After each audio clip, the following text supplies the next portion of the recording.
Well, hello everybody. Here I am again. So it must be Wednesday. Actually, I cheated. It's not Wednesday.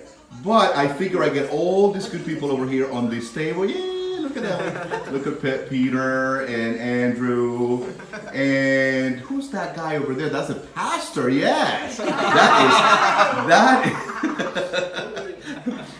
Yes, that is Mr. Barjona. And over here, we have my son Rene and my daughter Natalie. And right there, we have my niece, Nurse Gabby. oh, Nurse Gabi.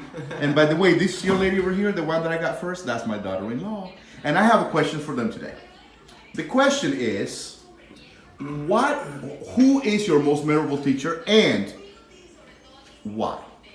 I'll start with Ellie. Hi. I'd have to say my most memorable teacher was my choir teacher in high school. I was his student for 5 years, and he was really inspiring and inspired me to pursue being a music teacher. And the way that the classroom environment was just so supportive and positive, even though it wasn't always easy. It was really a place where we could learn and really learn about music, get into the music, and still have a great time together. And it gave me something to look forward to going to school for. Well, thank you, Ellie. And by the way, the background beautiful voice over there is our great grandmother that she can not hear well, so she has to speak very loud. So we will ignore that. She's not talking about a teacher. Let's go over here to Peter. Hello, everybody. My name is Peter. He didn't mention about his nephew.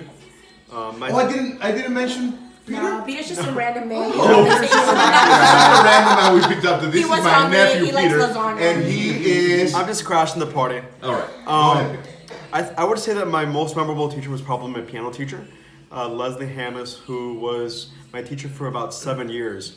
And what made her special to me was not only teaching piano, which I loved, it was more how she helped me to think about life in general and have a more organized approach to life. So one of the sayings that she gave me all the time was that there's one Peter in a finite amount of time, which for me, that I like to do a lot of things all the time. She helped me to focus on my priorities so I could accomplish goals, and that has been really helpful throughout the rest of my life. Well, thank you, Peter. Yeah. There we go to our youngest nephew, Andrew.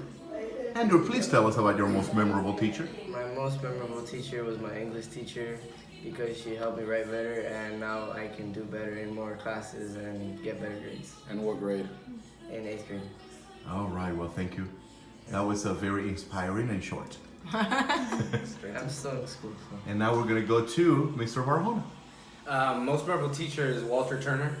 During my high school years, he really showed out what it means to believe in a student, and most importantly, he played a father figure role during a time where I was looking for one, and truly stepped up to the plate and went to bat for me every time I got in trouble, every time I got in a situation. Like I said, with his actions, he would literally come and look for me and tell me that he believed in me, and that's probably the best motivation and care I've received. Thank you so much. Renee, who was your Yes. most memorable teacher?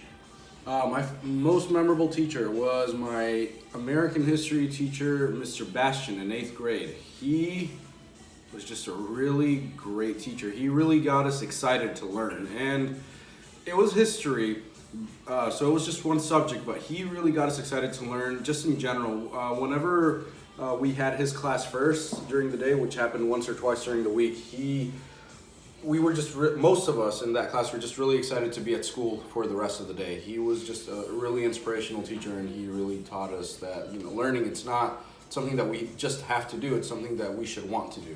So. Thank you, Renee. Natalie. My most memorable teacher was a professor. It was Mr. Chris Blake at Union College, and it's because of him actually that I'm in communication. So he kind of inspired me to just kind of acknowledge the things that I'm good at and not be scared to go after that and pursue that as a career. And he kind of solidified, he believed in my skills as a communicator, which inspired me to pursue the career. And he also encouraged me to kind of pursue my spirituality apart from religion and just kind of own that personally. So he's a pretty cool guy. Thank you, Natalie. Gabriela. So one of my favorite instructors that has made the most lasting impact was one of my nursing instructors in, I think, nursing for my fourth semester in nursing. And one thing that she told us that has stuck to me to this day is that you need to first learn to take care of yourself before you can take care of other people. And that is something that I continuously tell myself, because not only am I in work and in the university at the same time, but I also do other extracurricular things. So just know what fills your cup and what's going to keep you going and motivated, so you don't like burn out, because when you do, then you're not good for anyone. Thank you. So I think, well, I'll let you draw your own conclusions, but I think that we have seen none of these people mention anything about really the actual subject that the teacher taught. It was basically about things that the teacher did to inspire them. So I hope that we can all be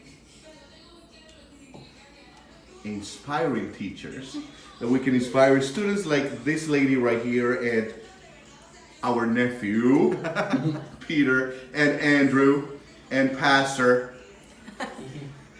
That's an inside joke. And Renee and Natalie and this lady right here. Oh, Gabriela, yes. And anybody else. We are to inspire, not necessarily to teach. So thank you so much, guys. Thank you. And thank you for watching the videos. Thank you for your subscriptions. Thank you for your support. Merry Christmas. Have a great, great week. Are you going to say anything? Christmas. Merry Christmas!